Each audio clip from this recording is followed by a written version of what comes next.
5,000 square feet houses that have pergolas and swimming pools and all kinds of hardscaping that in, double, triple, quadruple the amount of runoff. And the drainage systems for those neighborhoods were designed and installed 100 years ago.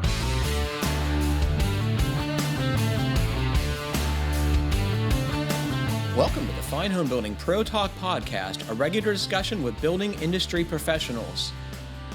Today I'm joined by geologist and building moisture consultant Guy de Verges. You can find the Fine Homebuilding Pro Talk Podcast and the original Fine Homebuilding Podcast at finehomebuilding.com/podcast. You can ask questions and leave feedback there too. Guy, thanks very much for being on the show. It's a pleasure to have you here. Absolutely, Patrick. You have a career that's a little outside the norm for our typical Pro Talk guest. Can you please tell me what you do? Well, I'm a geologist and environmental consultant in Tulsa, Oklahoma, and I have been doing this, now for 35 years. And I kind of combine geology and environmental engineering in a niche market that I have developed. And we work with a lot of unusual moisture issues, and both from a commercial, industrial, we work from everything from museums and churches and homes and mansions and all the different spectrums of moisture issues. And usually it's things where homeowners or building managers have, called plumbers, electricians, HVAC contractors, roofers, and they can't figure out what's going on. And we get called in to kind of analyze the situation and try to find a solution for them. How do they find you, Guy? Well, a lot is word of mouth. I'm kind of become this niche person, and so people find me through mostly word of mouth and through social media. How did you become a geologist? What made you want to do that? As a child, I loved looking down, and I was always looking at the ground and looking for rocks of interest. And I went to University of Oklahoma, and I just signed up for a geology class randomly, and I thought, wow, these are my people. And so I started studying geology and botany and environmental studies, and got my geology degree, and that kind of started the process to my moisture business. And I was home for this. My parents grew up in an old my neighborhood in Tulsa it's all old oil houses from the 20s. And Tulsa was a boom town in the 20s, and oil executives moved into this neighborhood called Maple Ridge, and they were all big old houses. And my family bought one in the late 60s when things were super cheap, because they were all big families that lived around me. And we had a full basement and a large brick house, and the basement flooded every time it rained. And one of my jobs as a child was to go make sure that the floor drains were clear, so when the water came in, it had a place to go. And so I took the broom down and would sweep out the drains. And my parents were out of town on vacation when I graduated from college, and it started raining, and I'm like, well, I don't know geologically why our basement should flood. So I started doing some investigations and testing, and I realized that the problem was not the geology of the lay of the land of our house. It was strictly that the original terracotta drainage system that all the downspouts have been connected to were broken and clogged over the decades. So while my parents were out of town, I rented a ditch witch and read up on piping and connected all our downspouts into new PVC pipes and ran it out to the street. And by the time my parents came back, the grass had grown over the ditches and it was all done, and you couldn't even tell I had done it.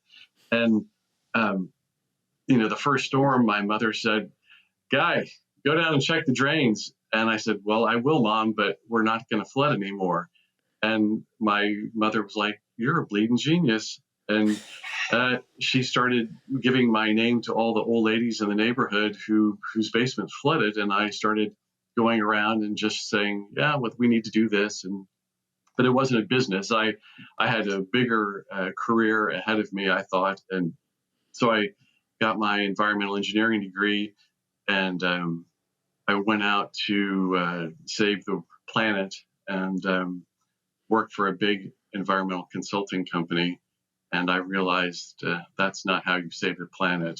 They weren't really interested in the same desires that I had for work.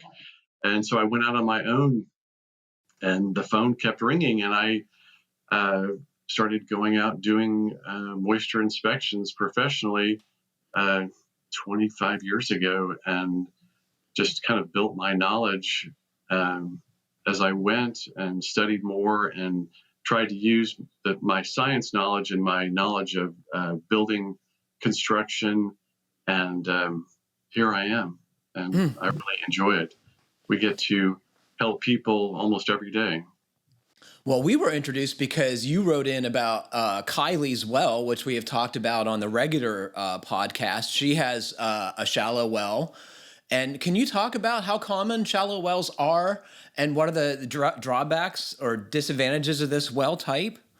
Well, I mean, those kind of sandpoint wells that she has are really not used for drinking water anymore, and were only used, in the turn of the century on maybe to the 50s, when better technology came about. But I looked. Her property is in an alluvium sedimentary basin between. We should tell folks that's sand and gravel left over from glaciation, right? Right, and she's right by a river, and so it would be very cheap and easy to hand drive a sandpoint well, which is probably what was done. And that was great when there was no development and no agriculture, industrial agriculture.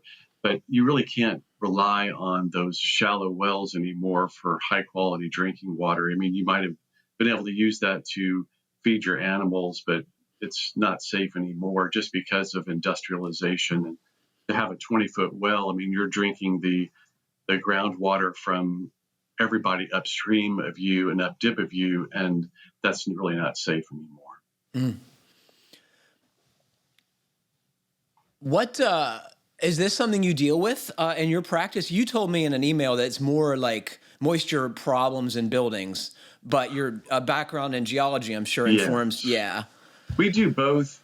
We do both industrial and commercial stuff. So any kind of environmental issues that come our way, we'll tackle it. But groundwater, our day-to-day groundwater interaction is trying to eliminate groundwater from coming into people's houses and buildings. And is that a problem given the soil conditions where you are? For sure. In Tulsa, we have a very shallow layer, a very thin layer of topsoil, and then in most parts of the city, it's all clay. So water, surface water, rainwater absorbs into that shallow layer, and then starts to go down slope and follows the topography of the land, heading towards a creek or stream. And if your home or business happens to be in that way, water is going to come into your basement when we have elevated, rainfall. And in Tulsa, folks irrigate a whole bunch, and so that irrigation water is constantly charging the perched groundwater aquifers, and so when it rains, water comes into people's houses very quickly. So what can you do about that? How do you stop it? So what we do is go to visit a house and look and see if the source of the groundwater is from their property, from their downspouts, going into these old terracotta systems, or is it coming from up up dip of them.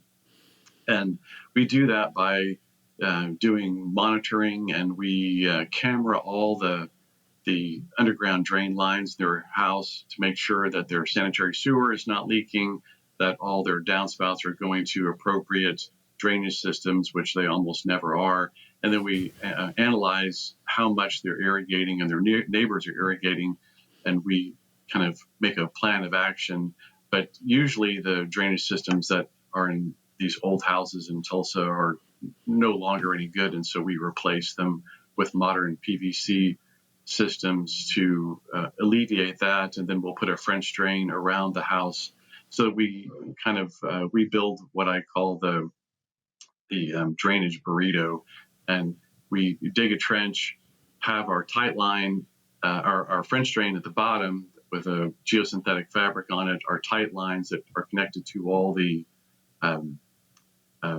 surface drains and downspouts, and that whole trench is lined with a geosynthetic fabric, and then gravel goes in to just below grade, and we fold over the geosynthetic fabric, and then sod is put down on top, so that we've effectively conveyed the surface water, storm water, and are intercepting groundwater and taking that to an appropriate place, and that will mostly eliminate the groundwater and surface water coming into the basement. I think you'd say ideally that discharge to daylight, but that's not always possible given the topography of some building lots. Right. What do you do when you're in a bowl and you don't have a way to discharge it to daylight? So in that case, the French drain goes into a sump and pump system to pump it out, and then we separate the groundwater from the surface water, and the surface water is always going to go to the street typically, or to the lowest elevation on the yard, but you really can't connect downspouts to a pump because the pump can't keep up with the volume. So we only have the groundwater going to the sump pump. Sounds expensive. Yes, it typically is. Unfortunately, particularly in Tulsa, digging is difficult, and I only like to have contractors that excavate by hand, because most of the houses we're working with are old oil mansions, and you can't you're going to do a tremendous amount of damage if you have heavy equipment around 100-year-old houses. So how do you even find people who are willing to hand dig a trench around the big house? They get paid a lot. Yeah. A typical drainage installation is anywhere from $10,000 to $35,000 for really high quality. But I'm planning on something that's going to last for 50 years. So and it's designed to be cleaned and maintained, and then we provide the homeowner the information, or provide contractors who will come and maintain it for them, because it will not last if you don't take care of it. What about the systems that you place interior of the basement foundation walls? I know those are common.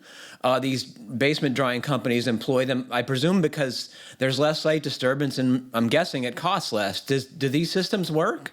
It depends on every single house, and every single drainage situation is different. And so I don't typically recommend those unless we don't have another choice, because we're messing with the structure. You have to tear up the basement wall, the basement floor, and it's not a guarantee. It's always better to manage water outside of the structure than inside of the structure. But yes, it can be much less expensive, and there are plenty of companies that will waterproof the walls from the inside, but we don't recommend that either, because we want to dissipate the water. Those masonry walls were designed to breathe, and so we try to facilitate them to go back to their original construction technology. So,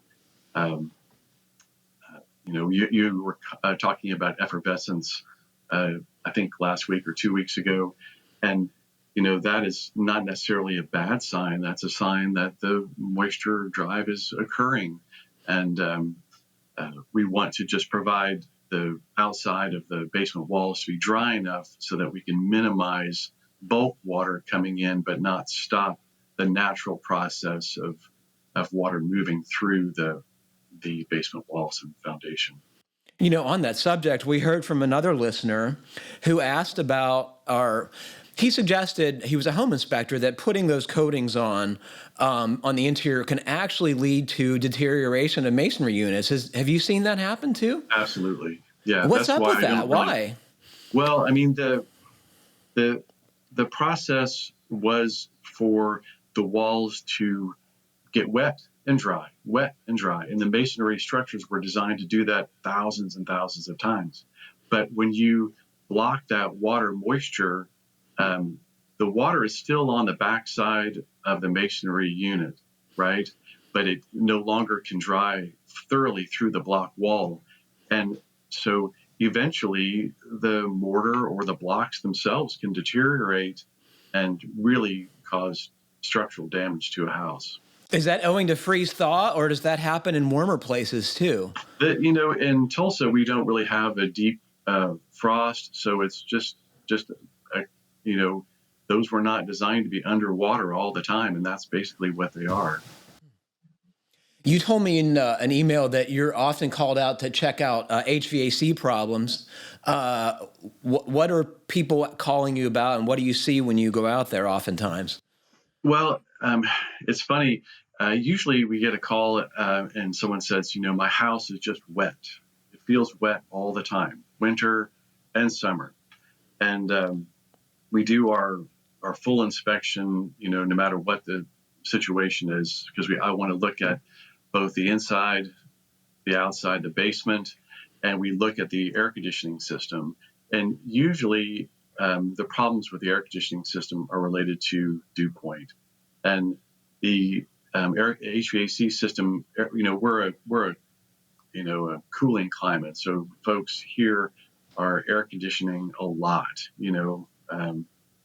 So if the temperature in the ductwork is below the dew point, you start to get condensation around the ductwork, and then if once the insulation of the ducts get wet, it kind of becomes a water machine. And so the homeowners, to be comfortable, they'll tend to turn the thermostat down further and further and further. So they want it to be 72, but at 72, the relative humidity is really high, so they'll turn it down to 65. And they're making it worse, I'm guessing. More condensation, and then they start sealing ceilings around their vents. And so that's what we run into. We then try to find a HVAC contractor who will make the appropriate adjustments to the system to eliminate the problem. But those are often systemic problems: bad ductwork, oversized equipment. What do you do? Well, we try to figure out what's the least expensive pathway, but it is quite difficult to find HVAC contractors that are willing and able to be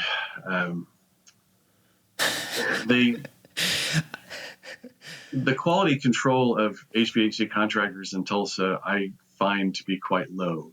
And so we try to help them by monitoring. So we put monitors in the house, data loggers, so I can measure temperature, relative humidity, and dew point over a long period of time. And then we also put one in the basement or in the crawl space, and we get lots of data. And I can go to the contractor and say, these are the curves. This is what I suspect is happening. Can you analyze the machinery and see if we can correct the problem?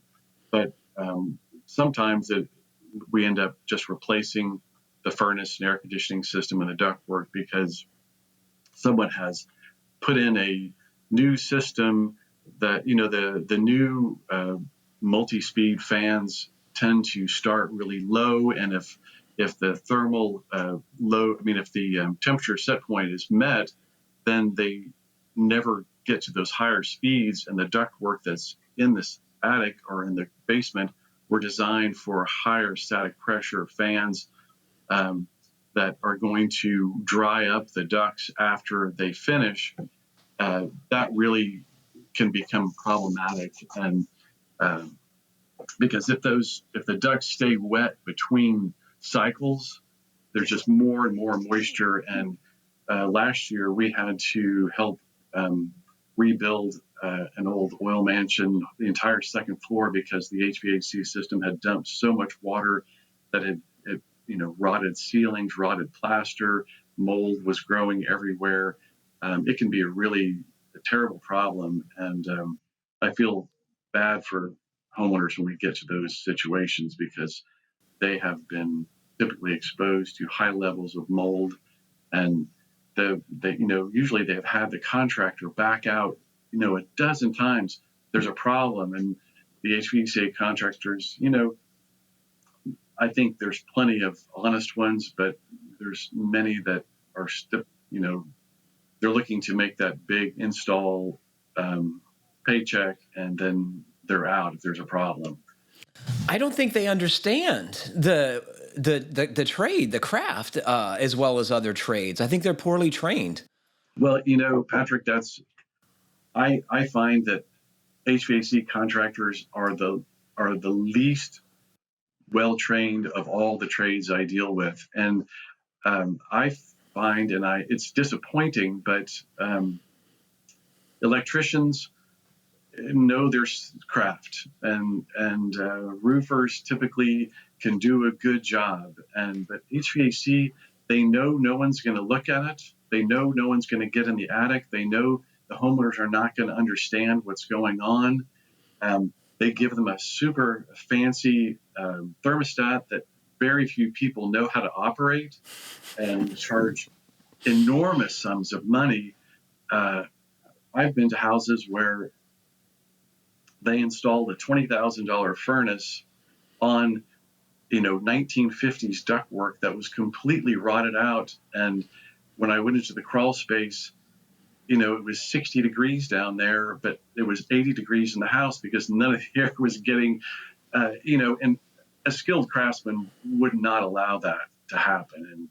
And I don't know if that's just Tulsa, but that's what I find here. It's not the nuances of dew point or duct sizing or manual J. It's just shoddy, just bad. Yes, which is really disappointing, because, I take what we do really seriously, because a home is, your most valuable asset typically, but it's where you raise your children. You have family gatherings. You want your house to be comfortable. And so I take that very seriously, that we try to make the experience for homeowners is, so they can feel very comfortable in their house when we're finished. And we'll leave those monitors in for a year afterwards to make sure that whatever work we did was successful. And I even put cameras in crawl spaces to watch water movement, and we put in dehumidifiers in crawl spaces so I can keep track of what's going on and compare that to our data from our data loggers. So we try to make a real scientific evaluation.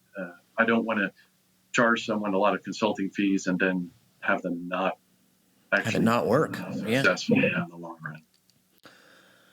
What happens when nobody likes a callback? What happens when you have problems? Well, my team gets together and we analyze all our data and go back out and figure it out, do it again. I never give up on a job site, even if I have to do it for free. We stick with it until the job is complete. Now, some houses, the homeowner can't afford to do what's really the right thing, but we try to make it as good as we can with the budget that the homeowner has. So we work with roofers and electricians and gutter contractors and drainage contractors and masons, and we design the work and then just oversee it to make sure it's done the way we want it to be done. So a homeowner feels comfortable when they're finished, that the job was done right. And particularly drainage, minor things can make it not work. And so we inspect all the pipes before they're covered up, check to make sure that the elevations are correct. And How do you make sure that someone's not aiming a sprinkler head at their foundation wall, for example? Well, I mean, that would have been part of our initial inspection. We test the irrigation system.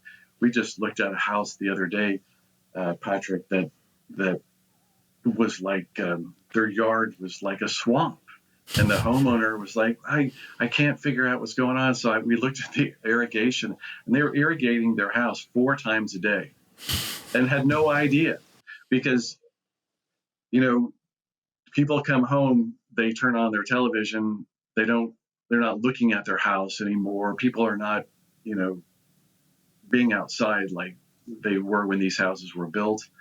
And an irrigation contractor will set up their system, and they have beautiful green grass and beautiful landscaping, but they're basically destroying their house. So that greenness goes to the algae on the siding and the foundation wall, right? Yeah. Too.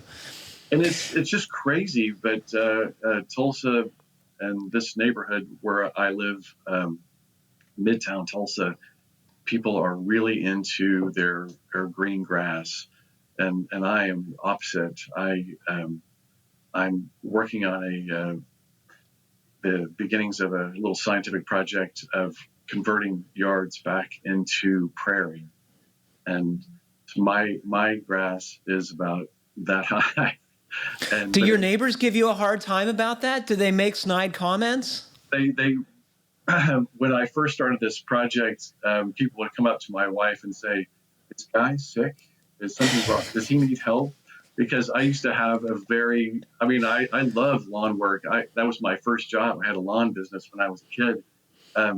But the amount of energy and resources that go into maintaining lawns is just nuts.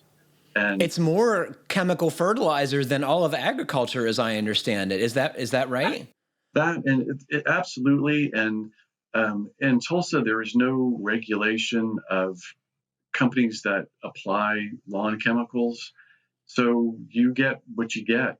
And it's really wasteful energy-wise. And stormwater runoff from we used to think that water pollution was caused by the runoff from industry, which it certainly can be, but industry is regulated. But city runoff is really much worse than in many times industrial runoff. And a lot of it is because of over irrigation, over fertilization, herbicides and pesticides that are running off into basically the city of Tulsa has really no living creek system at all anymore. There is nothing that I would call a creek or stream. We just have water conveyances nowadays because we've ruined all our aquatic life. What do you think the implications for that are? What are we doing to ourselves that we don't know yet? Well, I could talk hours about this, Patrick, but it's,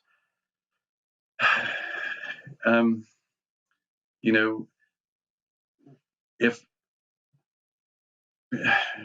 folks are starting to open their eyes to, our changing climate, but water is everybody needs drinking water, and we're fouling our drinking water because the water that flows off of Tulsa that goes into the Arkansas River is used by cities downstream as their drinking water. And everybody has to start paying more attention to runoff from your yard, from your neighbor's yard. I was doing an inspection the other day, and there was one of the big company trucks that was applying herbicide to a house, but it was a very steep street, and they had overfilled their tanks, and the chemicals were just pouring out of the back of the truck, flowing down.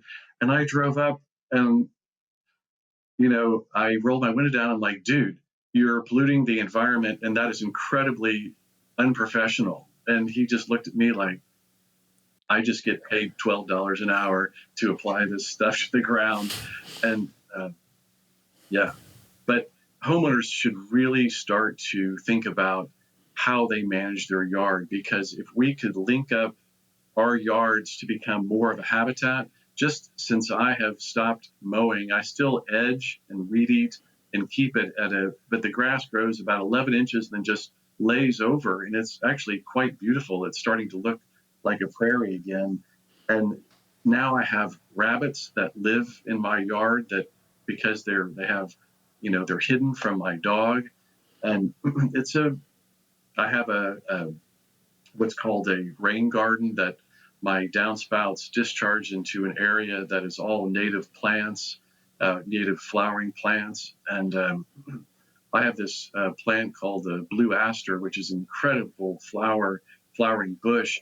And in the fall, when it's the last plant that still has flowers, the bees are just cover it like, electron cloud around it. I mean, it is just fabulous to watch.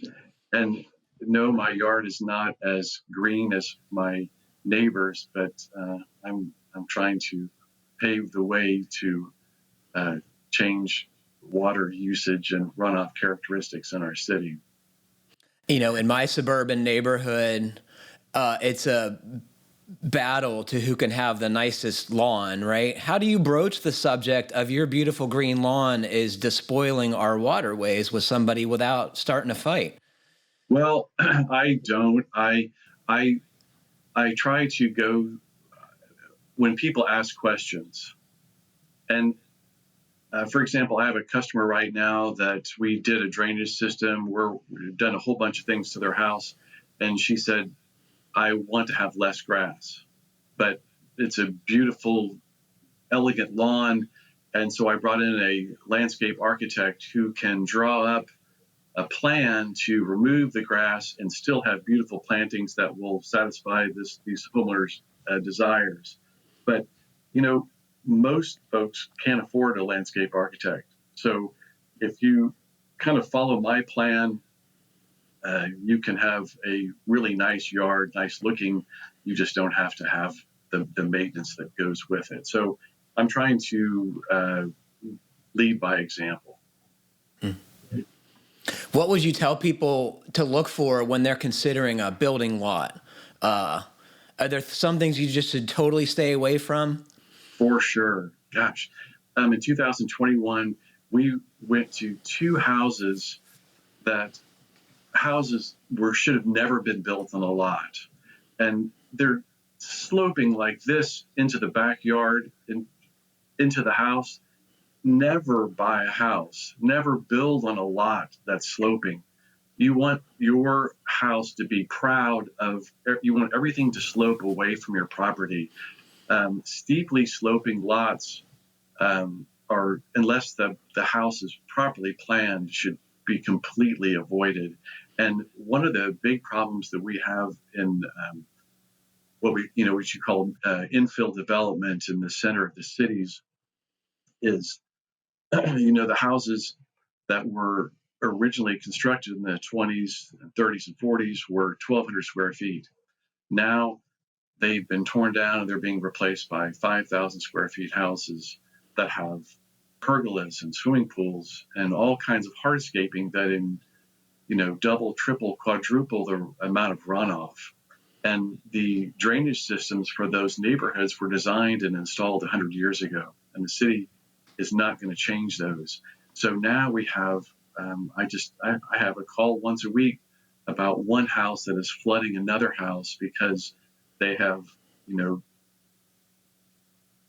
quadrupled the runoff, and that water is still flowing downhill. And so and this is a tough one. We do pre-purchase inspections for homeowners and kind of try to analyze what the potential of runoff is and look for erosion and look for the lay of the land, because we're going to install a drainage system next week for a house that is $40,000 just to manage the run on to their property from 3 other houses that should be taking care of it themselves but refuse to. So, do those neighbors have any responsibility to help solve this problem? I mean, I'm assuming you'd have to take them to court. There's well, back in the day when neighbors would speak to each other and have reasonable conversations, yes, I think that you could expect your neighbor to help you. But nowadays, folks see that as, wow, that sucks. Good luck with that. And yeah, you have to take people to court, but it's difficult to prove.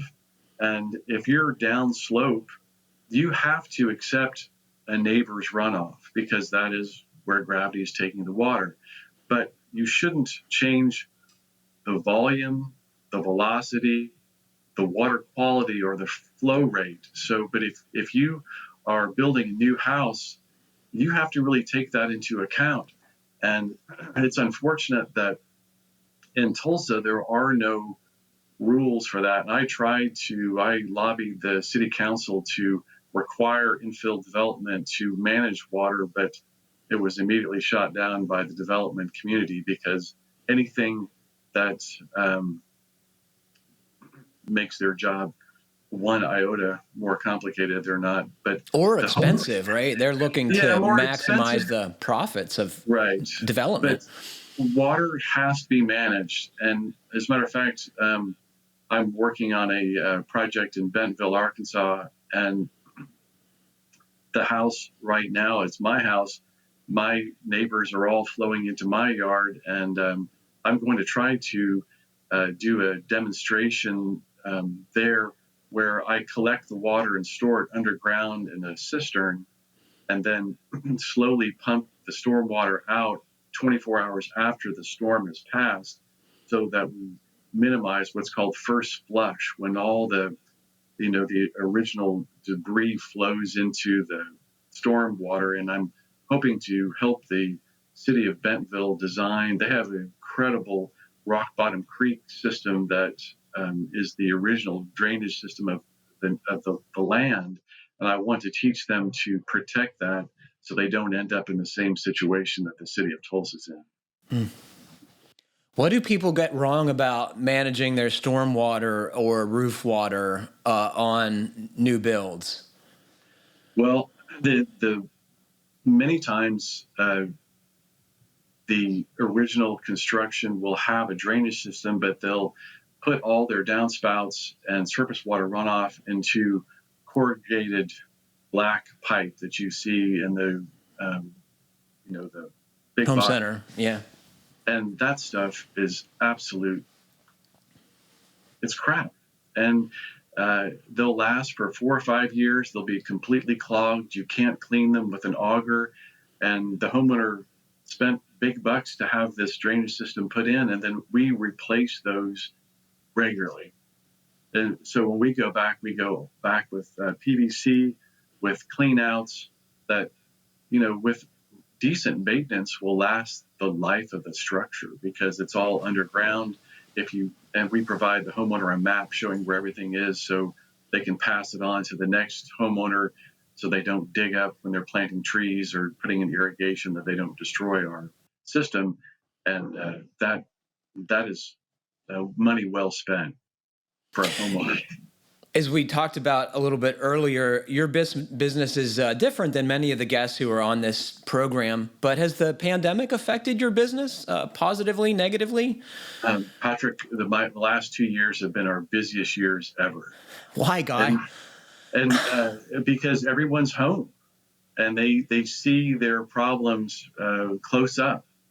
And we had our 2 busiest years, 2021. I didn't take a vacation in 21 because we were working on houses constantly. And I'm a sucker for a sob story, and people call us and are just absolutely desperate for a solution.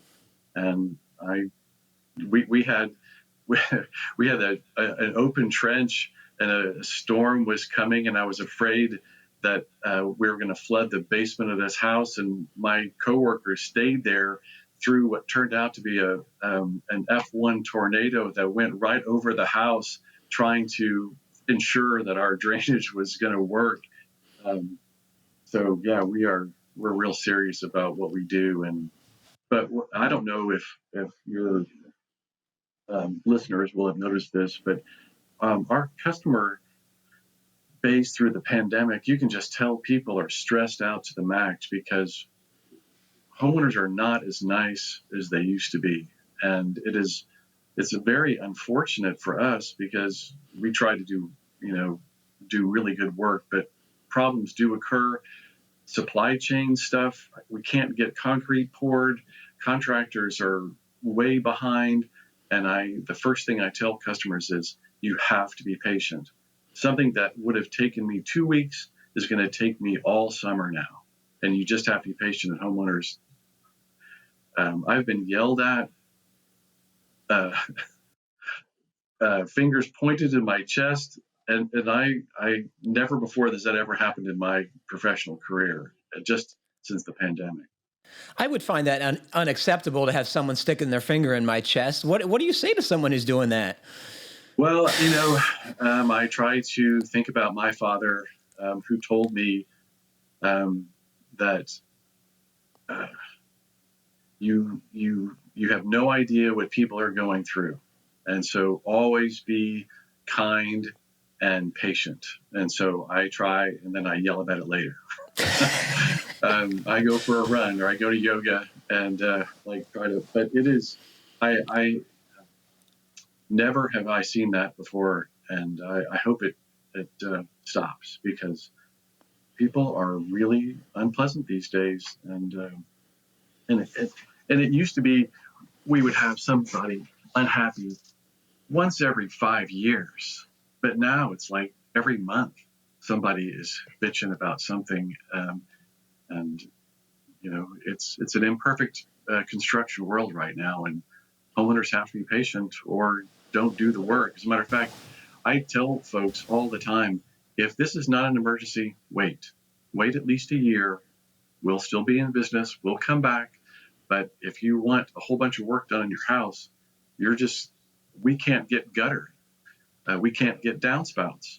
We can't get roof colors that people want. And unless you want weathered wood, which is the only color that's available right now, and roofing is one of my pet peeves. In Tulsa, we are a big composition shingle world, and which is. But you have lots of hail, which is kind of a disconnect. Gosh, it's insane. We put this material on your roof. It's designed for 35 years, but it's only going to last for 10 because it's going to be destroyed. Then we peel it all off and it goes directly to the dumpster.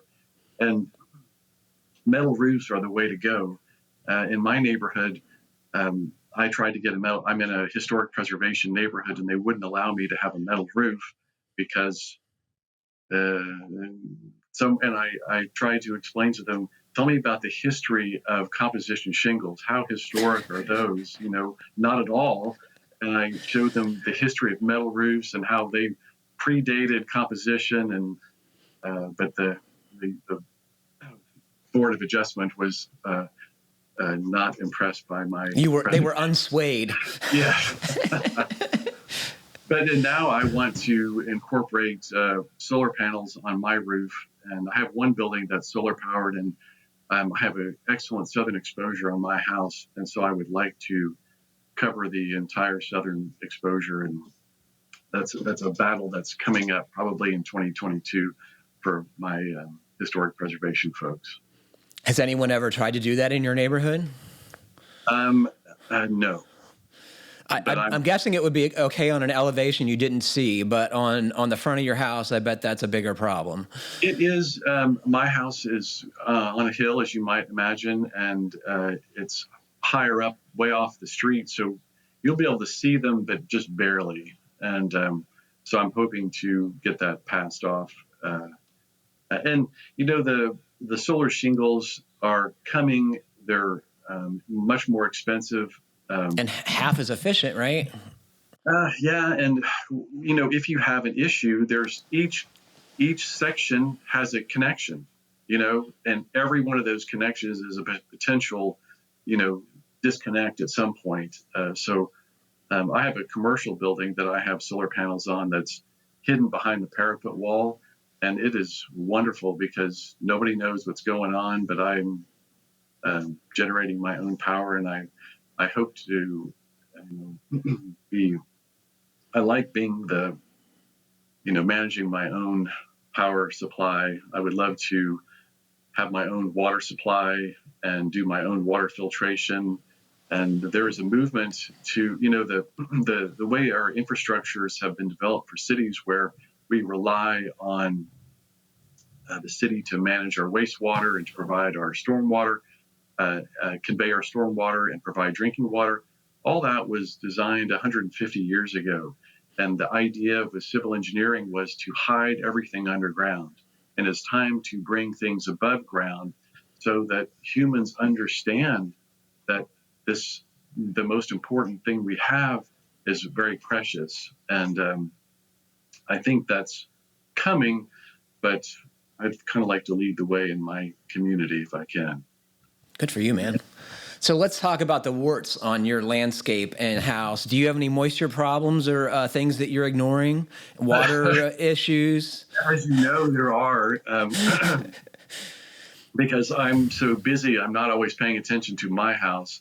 But I've had roof leaks, bad flashing. I've had I have some sheetrock that's going to be removed next week because it got wet. Yes, I have moisture problems. I have an awesome HVAC system though that is rock solid. Can I guess that was the second try? When I have a 105-year-old colonial that I restored basically from ground up, and I started in the attic, and the air conditioning ductwork is all galvanized metal, all sealed joints with beautiful, beautifully laid out to provide maximum space and maximum airflow, and it is awesome. Your eyes are lighting up talking about your ductwork, which is amazing. I love it.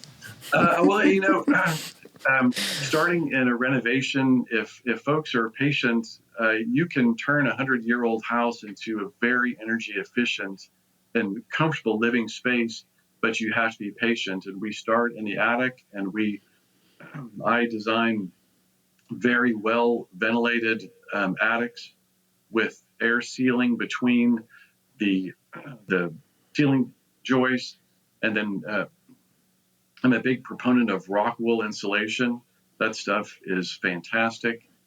So we can, and then having the HVAC system not in the attic. I don't mind having the ductwork, but I don't want the units in the attic. And so we can make that the house that we did that had all the mold from the HVAC system, that we created a better upstairs environment than when that house was constructed. And it definitely can be done, but you have to be thoughtful about it. We have a lot of tornadoes in Tulsa, so I put a beam in my attic to support the roof line, and all the joists are tied in. The framing triangles have gusseted plates that are glued and stapled in place because, once you lose the roof, the house collapses in. So just doing some reasonable carpentry work in a home can make it much safer. And planning in Tulsa, insulation is also one of those contracted services that it's mediocre generally. Very mediocre. So we oversee it when we have insulation work done, and because when I go into an attic and I see 24 inches of blown in fiberglass, and like, we paid $5,000 for this and it hasn't made any difference. Like, well, did they air seal before they put it down? Air seal. They brought a truck and they blew in, and oh my gosh, people spend so much money wastefully on their house and they don't get a more comfortable house, which is unfortunate. But that's what's weird to me is, when you buy something in this country, there's a reasonable expectation it will work. But oftentimes contracted services, there's no guarantee that the person you paid to do this did the right thing or cared about what they were doing.